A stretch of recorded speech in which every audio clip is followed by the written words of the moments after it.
memang sedang sakit elit politik kita ini. Ini sudah ijazah diragukan jadi capres-cawapres. Artinya kan nggak mungkin kita memberikan kepercayaan pada orang yang tidak bisa dipercaya. Nah karena itu yang harus dibenahi yang tidak dipercaya itu. Saya mau mengatakan bahwa kedaulatan rakyat akan lebih berkualitas kalau rakyat terlibat memilih pemimpinnya.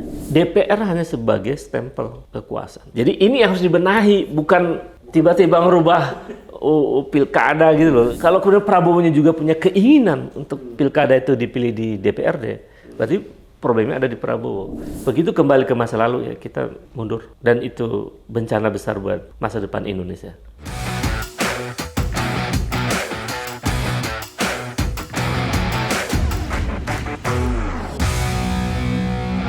Selamat datang di channel Abraham Samad Speak Up. Teman-teman semua, hari ini kita tidak sedang membicarakan demokrasi yang biasa-biasa saja. Kita sedang menyaksikan republik kita ini, negeri kita sedang berada di tepi jurang. Bahkan ada banyak ilmuwan, para pengamat menyebut bahwa Indonesia sekarang ini sedang bergerak menuju negara gagal. Dan yang menjadi penting adalah indikasinya sederhana bahwa hampir seluruh mandat reformasi 98 habis dipreteli, dilucuti oleh para elit yang sedang berkuasa sekarang ini. Itu sangat begitunya. Sederhananya adalah kita sedang mengalami tragedi konstitusi. Hak publik habis semua untuk kemudian dirampas oleh para elit penguasa kita. Dan yang sisa terakhir sekarang ini adalah kalau kita tidak sedang membenahi, bergerak, maka juga akan bisa dilucuti. Hak kita memilih pemimpin sendiri. Dan kalau tidak segera itu bisa kita atasi. Pemirsa sekalian, saya sekarang ini sedang bersama dengan Kang Ubed gitu ya. Kang Ubed adalah intelektual muda, aktivis dan lama ngaspal di jalan gitu. Tapi yang menarik adalah pasti teman-teman semua sudah kenal Kang Ubed. Tapi saya ingin sebelum kita banyak jauh berdiskusi, saya ingin memperlihatkan dulu satu buku gitu ya. Ini ada buku yang ditulis dan pas sekali tema kita hari ini. Jadi itu adalah sistem politik Indonesia. Kang Ubed, kita ini saja gitu ya. Ini kita buka-bukaan lah sebenarnya. Apa sebenarnya yang terjadi di negara kita sekarang ini? Sampai kemudian pemerintah kita, elit kita itu rasanya rugi kalau tidak berhasil merampas hak publik gitu loh. Itu gimana sebenarnya? Saya lihat ada semacam penyakit ya. Jadi memang sedang sakit elit politik kita ini. Karena mengabaikan prinsip-prinsip penting di dalam mengelola negara. Hal-hal etik dalam bernegara, hal-hal prinsipal dalam negara, di mana sejak kita merdeka itu memilih konsep republik. Karena kedaulatan berada di tangan rakyat. Itu kan konstitusi kita mengatakan itu. Jadi konsep kedaulatan rakyat itu yang diperdebatkan di era awal kemerdekaan, para founding parent kita ya, sudah merumuskan bahwa demokrasi adalah jalan terbaik. Lalu dirumuskan dengan pola-pola menyusun bagaimana pemilu dilaksanakan dan seterusnya. Dan sistemnya yang secara operasional itu tidak final. Pak Asam ya. Tidak final itu artinya seluruh sistem yang pernah terjadi di Indonesia, era Soekarno, era Soeharto, era reformasi, itu relatif. Artinya memungkinkan terus berubah sampai kita menuju kesempurnaan. Nah, setelah tumbangnya Soeharto di era reformasi itu, setelah dievaluasi dan banyak sekali ilmuwan melakukan riset, kesimpulannya memang rakyat harus diberi hak penuh, diberi ruang untuk menentukan siapa pemimpinnya. Agar kemudian elit politik tidak memanipulasi kepentingan rakyat. Maka ketika peristiwa reformasi, kita semua menginginkan menata ulang sistem politik itu. Di antara salah satu agenda itu. Misalnya, waktu itu kenapa Soeharto begitu makin otoriter? Karena tidak ada pembatasan masa jabatan. Waktu itu kan. Maka kemudian dapat dipilih kembali. Karena dapat dipilih kembali terus itu, sehingga sampai 30 tahun lebih berkuasa. Maka waktu itu reformasi salah satu agendanya adalah membatasi kekuasaan presiden. Agar kemudian sirkulasi kekuasaan itu berjalan demokratis dan normal. Terdistribusi regenerasi gitu. Betul, regenerasinya rutin setiap 5 atau 10 tahun sekali. Itu kan agenda untuk menata ulang agar sentralisasi keuangan tidak terjadi begitu. Sampai kemudian karena sistem berubah waktu itu, ya apa sistem yang paling mungkin untuk membuat kedaulatan rakyat tuh diberi ruang terbuka? Maka sistem presidensial penuh itu menjadi pilihan terbaik. Ya, di mana ketika presiden dipilih langsung, maka rezimnya rezim pemilu semua. Itu putusan MK dari beberapa kali itu memutuskan bahwa ini rezim pemilu. Nah, karena presidennya dipilih langsung oleh rakyat, maka kepala daerah juga dipilih langsung oleh rakyat. Nah, sampai sekarang kan kemudian pilkada terjadi. Nah, adapun kemudian argumen para pengusul untuk kembali dipilih lewat DPRD itu bahwa pilkada ini kemudian menimbulkan kos yang besar, kemudian money politik. Jadi persoalannya bukan sistemnya sebetulnya. Sistem bisa efektif kalau kemudian aktor elit politiknya membenahi kekurangan-kekurangan dari sistem itu. Misalnya, ya kan, kalau perkaranya itu biaya politik yang mahal, apa sih yang membuat mahal? Kan itu perlu didetailkan. Makin detail kita mengurai problemnya, maka kita makin ketemu. Misalnya, pemilu mahal. Apa sih yang mahal misalnya? Yang mahal kan bukan biaya pemilu proseduralnya. Yang tidak sampai ratusan triliun ya kan misalnya. Tapi yang menjadi ratusan triliun itu adalah ketika biaya non prosedural politiknya. Misalnya calon kepala daerah, untuk bisa diterima menjadi calon kepala daerah, partai politik ada mahar.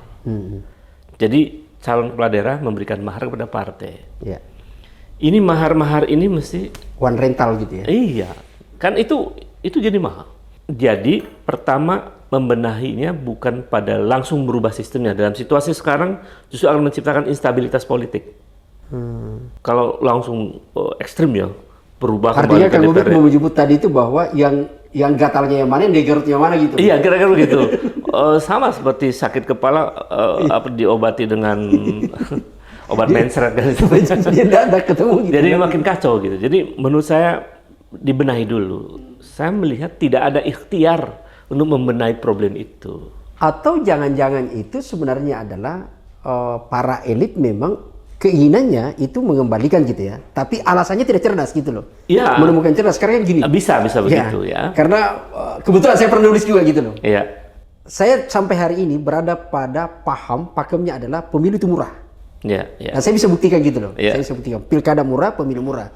Murah itu kan kalau bisa kita hitung gitu loh jumlahnya. Satu misalnya, yang membuat mahal itu adalah saya membedakan sebenarnya dua hal gitu. Ini kita diskusikan gitu. Dua hal. Saya mengistilahkan ada dua. Kos politik dengan biaya kenakalan politisi. Itu harus berbeda. Yang biaya prosedural yang tadi dibahasakan ke Ubed itu kan sebenarnya biaya kampanye. Kita ambil contoh, PKPU itu ada. Jadi KPU membatasi biaya kampanye kandidat. Kenapa dibatasi? Itu adalah disebut dalam pendekannya equality, kesetaraan antar kandidat. Itu harus ada di situ. Maka misalnya daerah tertentu tidak boleh melebihi dari 10 miliar. Itu ada. Kalau dia ini dibatasi. Nah, yang membuat itu mahal adalah biaya kenakalan. Itu yang tadi mahar apa semua gitu. Mahar politik. Kemudian perilaku money politik juga di lapangan. Jadi karena kandidat misalnya mengeluarkan uang sebanyak-banyaknya untuk memenangkan kontestasi.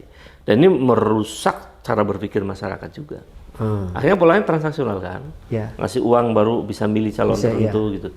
Jadi yang harus dibenahi di situ. Kalau soal politik uang jadi mahar harus dihilangkan. Kemudian para kandidat dan partai nggak boleh ngasih uang ke rakyat lagi, misalnya. Berarti kalau itu sebenarnya pilihannya bukan karena sistem pemilunya dengan yang harus dirubah kan?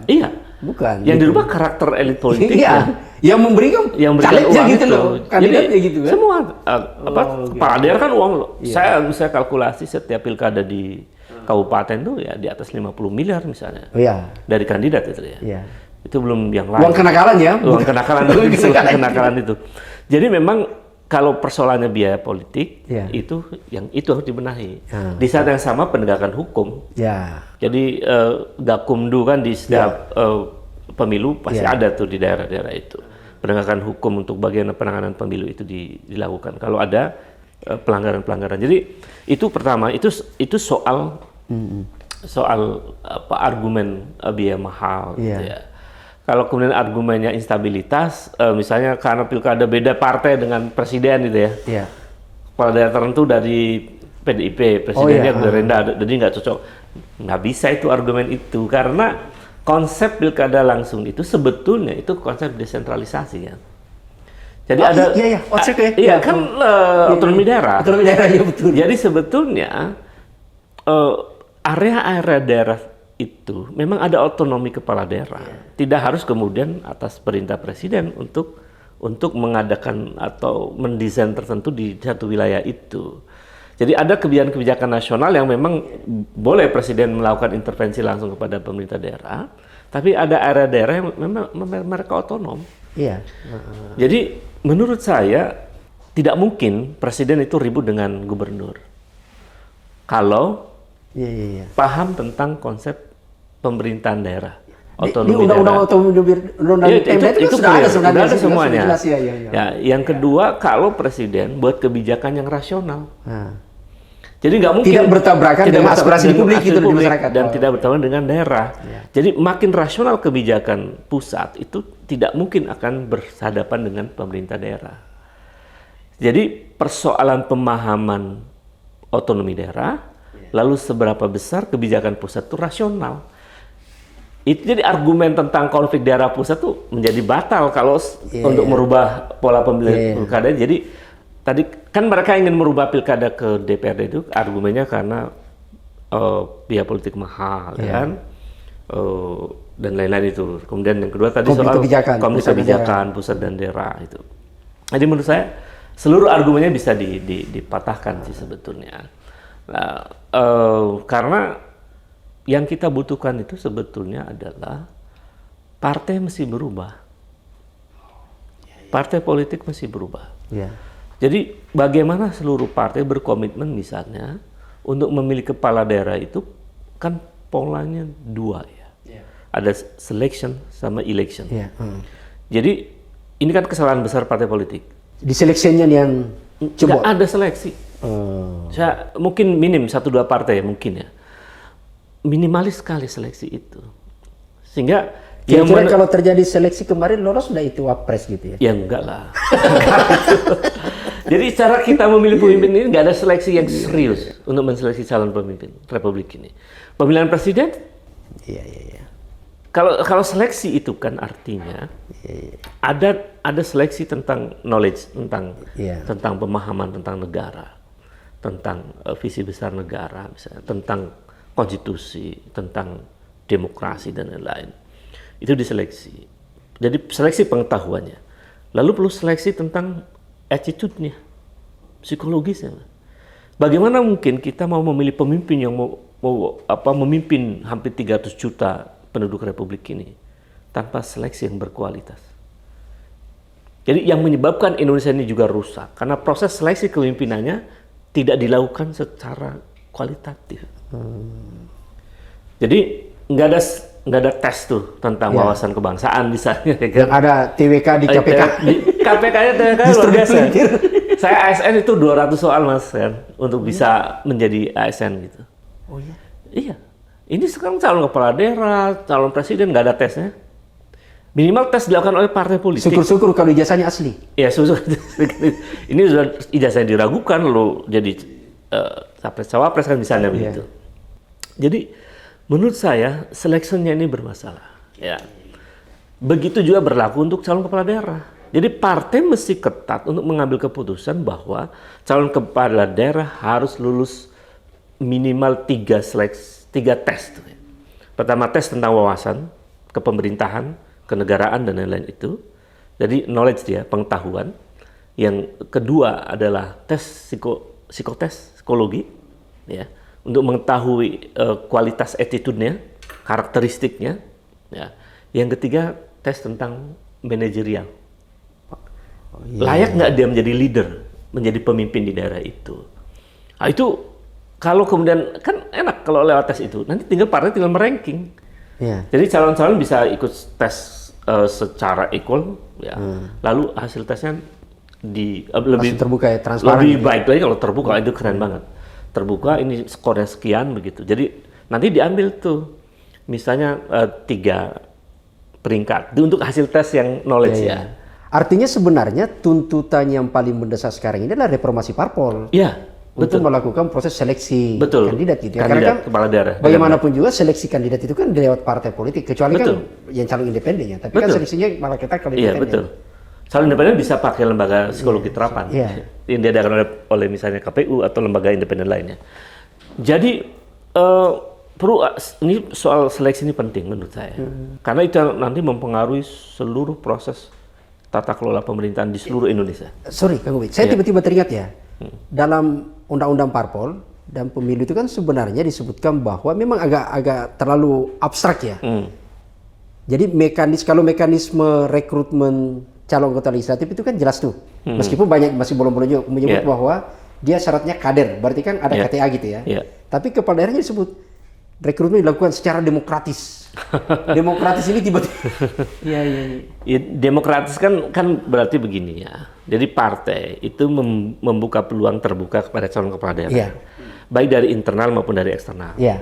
Nah, dari eksternal berarti kan terbuka siapapun yang non kader. Tapi dari kader mesti ada, ya kan? Supaya partai itu betul-betul menjadi institusi yang mengkader calon pemimpin. Tidak hanya dari luar. Nah, biarkan yang calon dari dalam dan dari luar itu berkompetisi melalui tes itu.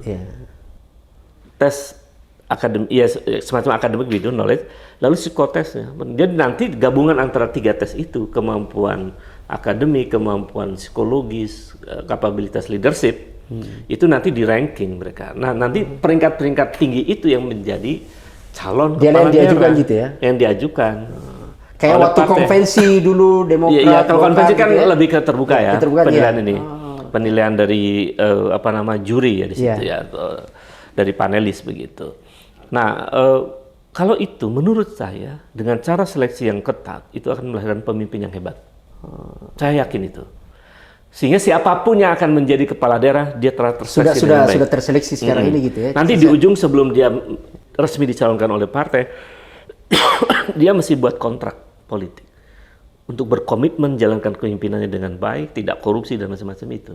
Jadi ada kontrak, kalau enggak partai bisa memecat dia kan gitu, misalnya gitu. Memberhentikan dan lain-lain. Artinya sebenarnya PR utama kita di parpol. Di partai politik. Kan? Jadi supaya nggak salah apa yang harus diperbaiki dalam isu pilkada langsung tidak langsung. Jangan gatalnya di sini di Garut. Iya gitu. Gatal di kaki, naruh di kepala ya kan misalnya. Jadi jadi itu kalau Rocky Gerung bilang itu agak dungu-dungu gitu.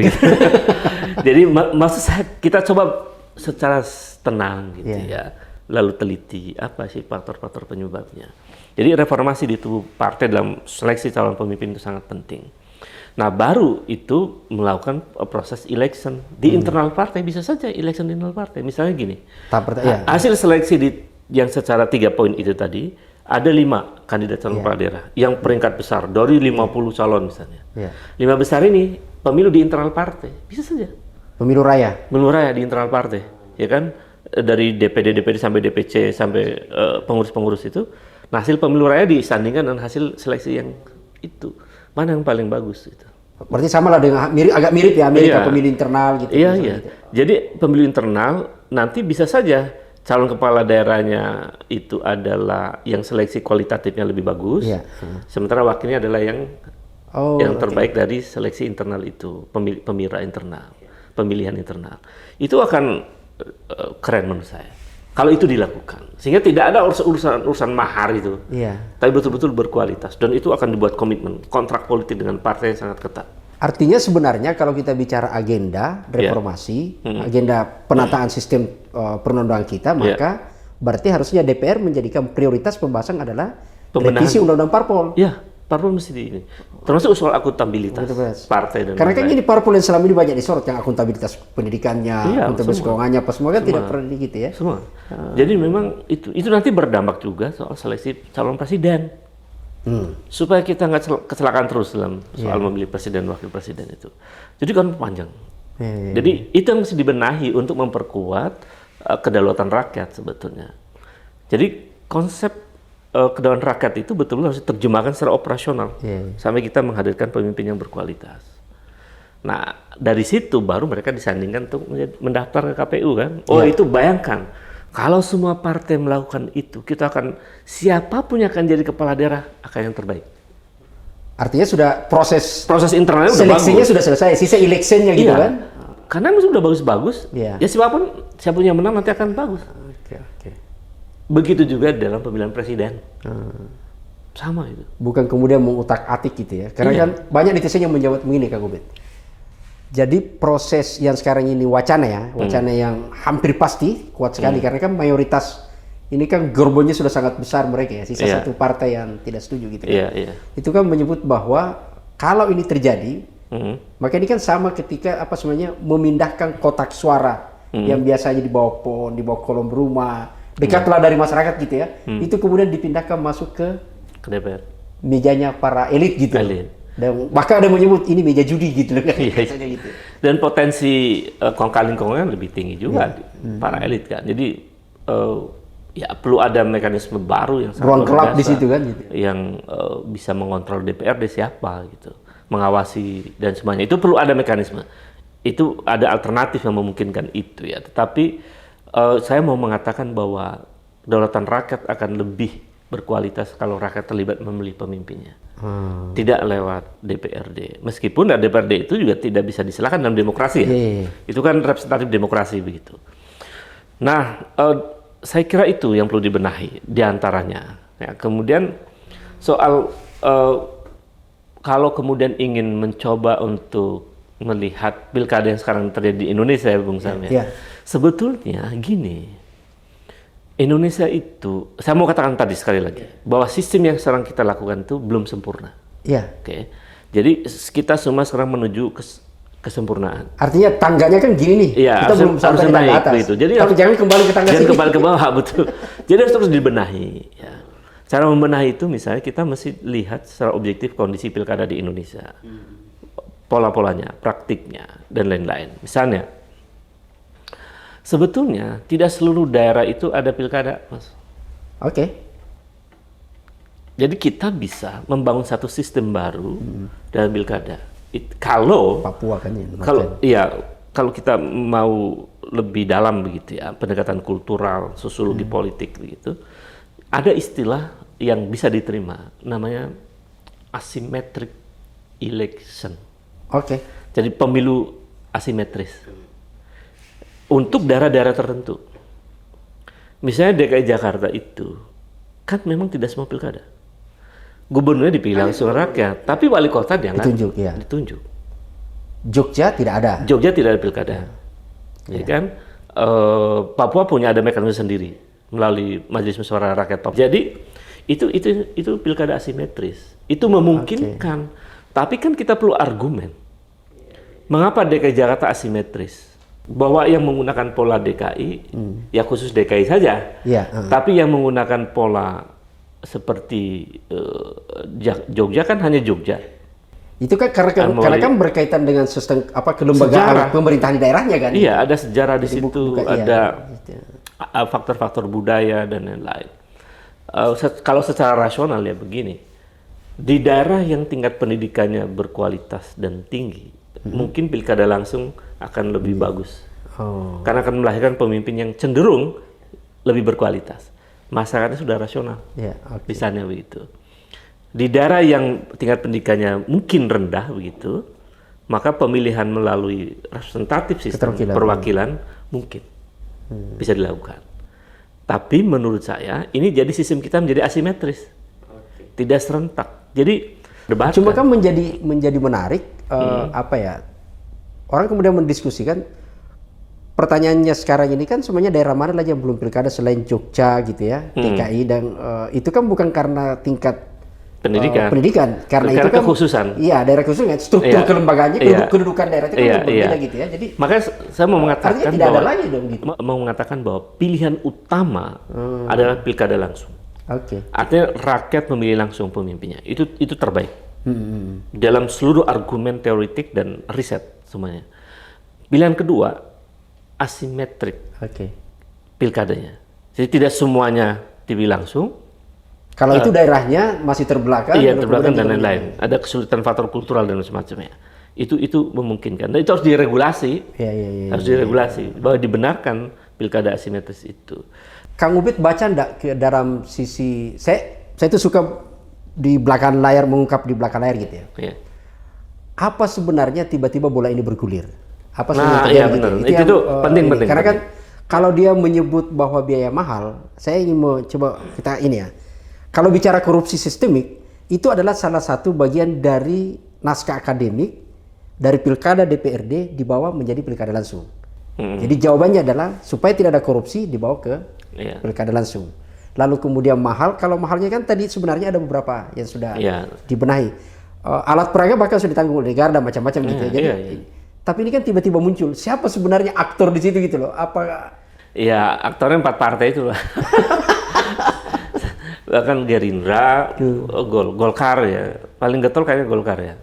Golkar, Gerindra, PAN sama PKB. Nah, 4 aktor utama ini yang menggelindingkan pilkada dikembalikan ke DPRD. Nah, pertanyaan kenapa mereka begitu? Ini kan menandakan satu, karena mereka ini nggak terbuka hidden argumennya ya. Kita bisa berhak dong menafsirkan. Ini apa alasan mereka ini? Jadi kan logika sederhana saja. Kalau pilkada melalui DPRD, itu artinya ini 4 partai ini partai penguasa DPR MPR. Lebih dari 50% itu mereka nih. Kalau 4 partai bergabung. Sisa saling mengatur di atas meja, di sana. Itu maksud saya. Jadi kalau 4 partai itu kan mayoritas, lebih dari 50%. Bahkan bisa nanti tambah partai lain ya kan. Partai koalisi dan itu bisa 80% itu menguasai parlemen. Sehingga memilih. Karena kan faktanya Demokrat saja sudah ikut-ikutan juga tuh. Itu motifnya Demokrat apa sih? Apa karena apa ya? Iya, Demokrat kan bagian dari kekuasaan sekarang. Jadi saya juga perlu mengkritik Demokrat ya. Kok jadi inkonsisten? Namanya Partai Demokrat. Demokrat. Jadi maksudnya begini Kang Ubed. Saya agak ini juga sama ini, sorry, agak diskusi ini ya. Di tahun 2014 memang peristiwanya adalah Demokrat itu ketua fraksinya Ibu Nur Hayati Asgaf itu menyampaikan bahwa Demokrat setuju pemilihan lewat DPRD. Tapi kan kemudian SBY sebagai presiden pada saat itu kan, dan dia ketua partai politik, itu kan menyatakan tidak. Dan akhirnya ditempuh sebagai kewenangannya sebagai presiden membuat perpu. Maksudnya gini, kan menjadi aneh. SBY masih ketua majelis tinggi di Demokrat sekarang, kok bisa tiba-tiba menganulir dia punya sikap politik pada saat itu gitu loh. Apakah dia, ini kita membahasakan seperti apa gitu? Karena waktu itu penolakan publik juga luar biasa.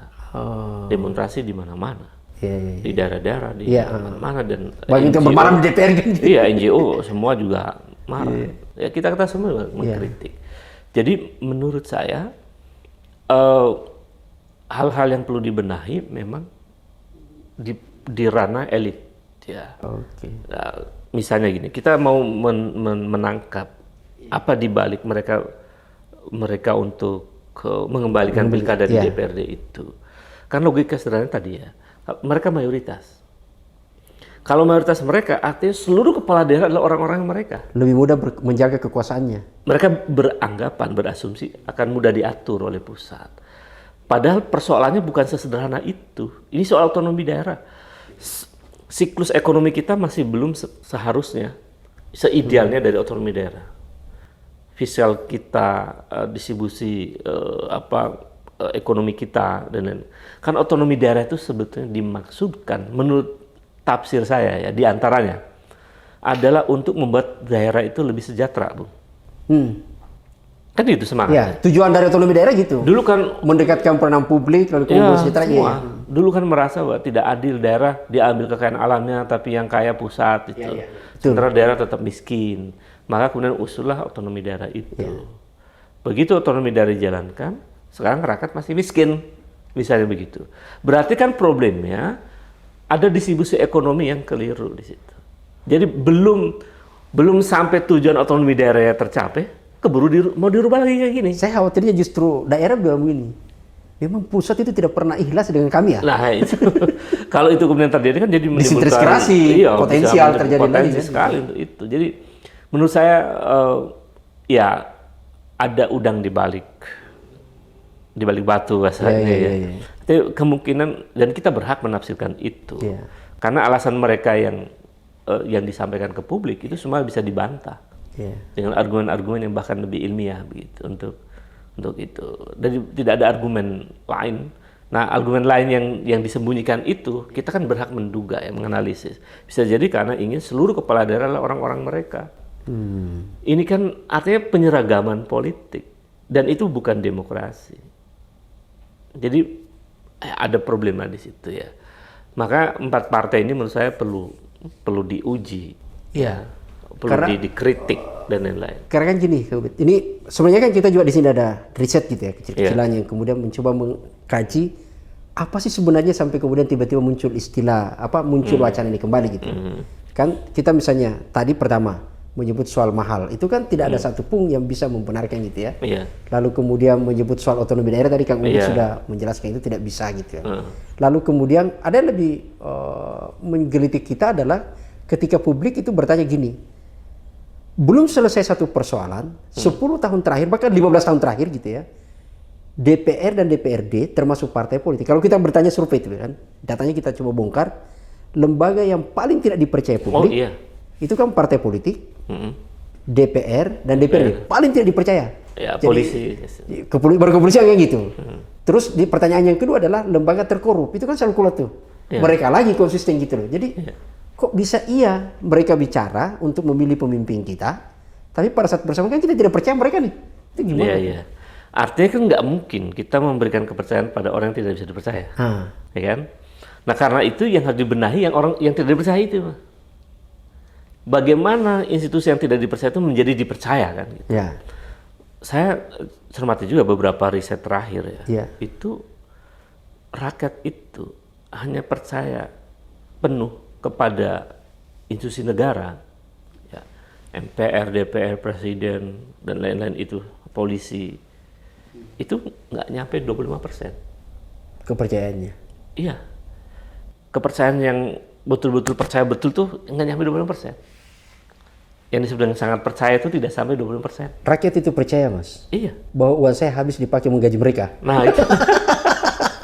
Jadi karena mereka melihat ya, performa politik rezim dalam 10 tahun terakhir lebih itu bermasalah. Mereka melihat korupsi merajalela itu problem. Kemudian demokrasi makin memburuk, ekonomi stagnan dan lain-lain. Jadi kritik itu penting. Kalau kamu melihat, maksudnya gini ya, kalau kamu melihat ini kan semuanya persoalan yang kita sebut tadi itu kan pada trust ya, lembaga ini. Sesungguhnya apa sih yang menjadi prioritas yang harus dilakukan oleh DPR gitu ya, untuk kemudian kan menjadi aneh selama pemerintah, kita ambillah basis datanya ketika pemerintahan Prabowo. Kan sampai ke sini kan harus kita lihat betul bahwa yang terjadi itu kan, saya menggunakan istilah brutality konstitusi ya. Jadi ketika misalnya hampir semua diacak-acak, bukan untuk upaya perbaikan, tapi kan selalu mengancam, membuat kita resah, hak kami diambil gitu loh. Pada elit yang tingkat kepercayaannya rendah. Kang Ubed sebagai ilmuwan gitu ya, yang menurut saya kira-kira sebenarnya apa sih yang harus kita lakukan untuk kemudian supaya termasuk para elit itu prioritas, sampai kemudian rakyat itu sebagai pihak yang berdaulat, dia juga merasa nyaman, ikhlas membayar pajak, lalu kemudian tapi di sana seperti apa gitu? Apa? Ini kan kekuasaan negara itu 3, legislatif, eksekutif, yudikatif. Ini semuanya buruk nih, ya kan? Bahkan saya sebut disfungsi, tidak berfungsi sebagaimana mestinya. Dia ada, tapi tidak ada. Ya, ada. Antara ada dan tiada. Ada dalam ketiadaan. Iya. Fungsinya ya, misalnya legislatif, DPR, kan minimal 3 fungsi utama. Fungsi legislasi, fungsi pengawasan, fungsi budgeting. Yang parah nih 2. Kalau budgeting mereka senang, ya angka-angka dinaik-naikin deh kan. Tunjangan perumahannya naik, semacam itu. Tapi tunjangan resesnya bertambah gitu. Tapi fungsi legislasi ini parah. Bayangkan dalam program legislasi nasional dalam 5 tahun terakhir. Prolegnasnya gitu ya? Iya, itu dari 270 rancangan undang-undang itu hanya 27. Jadi yang 10% kinerja kuantitatifnya. Itu pun kita belum bicara kualitas. Itu belum bicara kualitas. Itu kuantitas saja. Jadi rendah performanya itu. Kemudian misalnya fungsi pengawasan apalagi? DPR hanya sebagai stempel kekuasaan. Ruang-ruang kritik tidak tumbuh sehat di dalam ruang DPR. Fungsi anggaran mereka menjalankan fungsi karena urusan uang ya kan. Jadi menurut saya ini kan berarti skornya di bawah 5. Jadi kalau debat rapat ya merah masih rapatnya. Karena dari 3 fungsi utama nggak berjalan dengan baik. Jadi kalau ingin membangkitkan kepercayaan publik pada DPR, ini harus berbenah mereka untuk menjalankan fungsinya dengan baik. Itu legislatif. Jadi ya akan kembali tuh citranya akan membaik kalau tiganya dirubah, diperbaiki. Sepanjang fungsi legislatif ini tidak dijalankan, sepanjang itu pula citra lembaga DPR itu akan buruk. Jadi ini harus dibenahi, bukan tiba-tiba merubah pilkada gitu loh. Mereka tampilkan aja sebagai legislatif yang benar, menjalankan fungsi dengan baik kan itu. Nah itu yang untuk legislatif ya. Tidak ada upaya memperbaiki citra mereka supaya ada empati dari publik justru. Itu penting. Sepanjang itu tidak dilakukan, mau ide pilkada pasti ditolak lah ke mayoritas. Sekarang kan penolakan udah makin di mana-mana. Karena itu bagian dari skenario untuk mengarah kepada sistem yang terpusat. Jadi mekanisme pilkada tidak langsung itu seperti mengembalikan sentralisasi kekuasaan. Ya kan? Itu problem saya kira. Jadi lembaga legislatif perlu diperbaiki agar citranya membaik. Yang kedua harus diperbaiki adalah eksekutif. Nah, eksekutif ini performanya kan buruk juga. Indeks korupsi parah, indeks demokrasi parah, indeks HAM parah, kinerja ekonomi stagnan di 5% angka pertumbuhannya, pengangguran terus bertambah, dan lain-lain lah, banyak. Dan kenapa itu terjadi nilai yang buruk itu? Karena nggak menjalankan good governance. Jadi eksekutif harus merubah bagaimana kemudian mempraktekkan good governance itu. Baru kemudian orang percaya, kan ini soal kepercayaan. Kalau rakyat sudah percaya sama DPR, percaya sama pemerintah, itu pasti efektif pemerintahnya. Untuk mencapai tujuan negara yang ideal itu akan tercapai. Yang yudikatif, lembaga penegak hukum ini juga perlu dievaluasi. Mafia-mafia harus diselesaikan ya kan. Polisi harus berubah. Lembaga pengadilan harus berubah. Sepanjang misalnya aparat polisi diduga kuat masih kerjasama untuk pengedaran narkoba misalnya. Sepanjang polisi masih menjadi bagian dari judi online misalnya. Dan lain-lain lah ya, itu kan data publik yang bisa dikritik. Dan saya tidak menuduh. Menyamar untuk menikmati. Iya, tapi saya menyampaikan ya kan apa yang ada di publik begitu. Jadi itu ya sepanjang aparat polisi tidak berubah, sepanjang itu pula juga persepsi publik pada lembaga penegak hukum itu buruk. Kan indeks penegak hukum kita hanya 0,53. Jadi merah rapotnya. Jadi sama kan demokrasi kita baru pada kualitas yang kacau kan gitu. Betul, belum di lembaga pengadilan ada mafia. Ya kan? Dari pengadilan tingkat rendah sampai tingkat tinggi. Jadi itu problem yang sangat serius. Kita punya problem. Nah, ini harus menjadi konsentrasi elit politik. Bukan ngurusin yang mengambil hak-hak rakyat. Saya jadi khawatir publik tiba-tiba mengambil kesimpulan, inilah risiko hidup negeri salah urus.